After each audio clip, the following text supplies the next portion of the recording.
పవన్ కళ్యాణ్ గారు.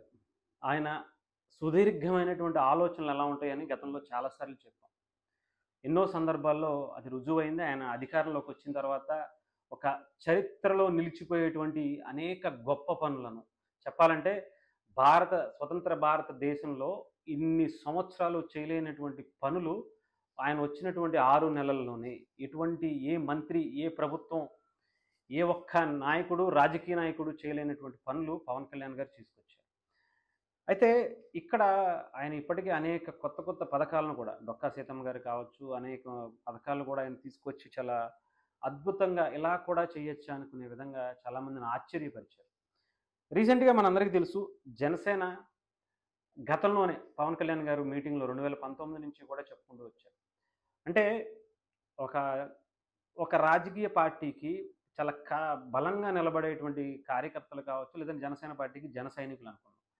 వాళ్ళ కోసం వాళ్ళకి ఇంత కష్టపడ్డారు. వాళ్ళకి ఏదన్నా హెల్ప్ అయితే అంటే ఏదన్నా ప్రమాదవశాత్తు జరిగితే, ఒక యాక్సిడెంట్ అయితే, ఏదన్నా దెబ్బ తగిలితే వాళ్ళకి ఇంత అమౌంట్ ఒక 25,000 అన్నా సరే వాళ్ళకి ఆ హాస్పిటల్ ఖర్చులకైనా ఇవ్వాలి అని చెప్పి ఒక రూ. 500 పాలిసీ, అలాగే రూ. 5,00,000 ప్రమాద బీమా జరగకూడనిది జరిగితే గనక.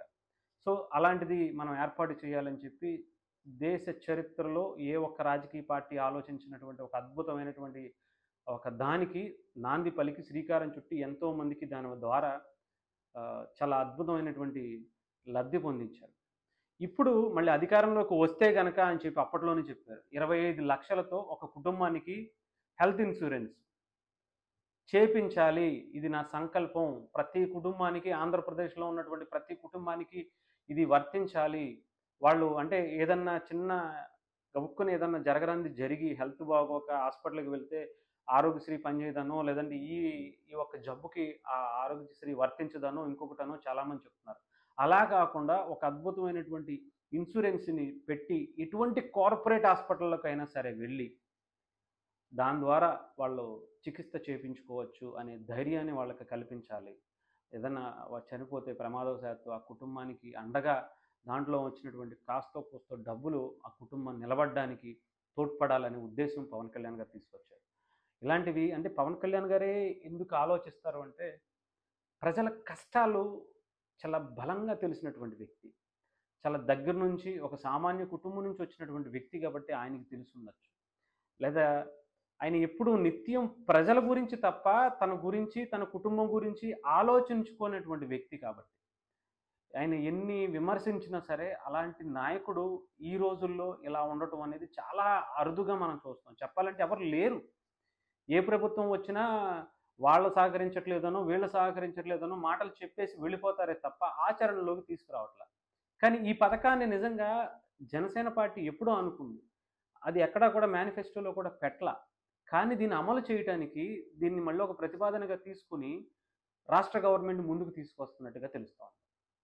రాష్ట్రంలో ఉన్నటువంటి ప్రతి ఒక్కరికి ఆ కుటుంబానికి రూ. 25,00,000 హెల్త్ ఇన్స్యూరెన్స్ అలాగే ఏదైతే ఉంటదో దాన్ని అన్నిటిని అందించాలి. దీని మీద ఒక ప్రణాళిక సిద్ధం చేయండి అని చెప్పి పవన్ కళ్యాణ్ గారు గాని, ఎన్‌డీఏ కూటమి దీని మీద చాలా ప్లాన్ ఆఫ్ యాక్షన్ కూడా తీసుకోబోతుందట. చాలా మంచి ఆలోచన. ఇది మిగతా కంట్రీస్‌లోనే ఉండేది. అటు అబ్రాడ్‌లో ఉన్నటువంటి అనేక కంట్రీస్‌లో ఈ ఇన్స్యూరెన్స్ పాలిసీ అనేది కనిపిస్తా ఉండేది. ఆ కుటుంబానికి అది భరోసాగా, అండగా నిలిచి చాలా అద్భుతమైనటువంటి విజయం సాధించినటువంటి పథకం అది.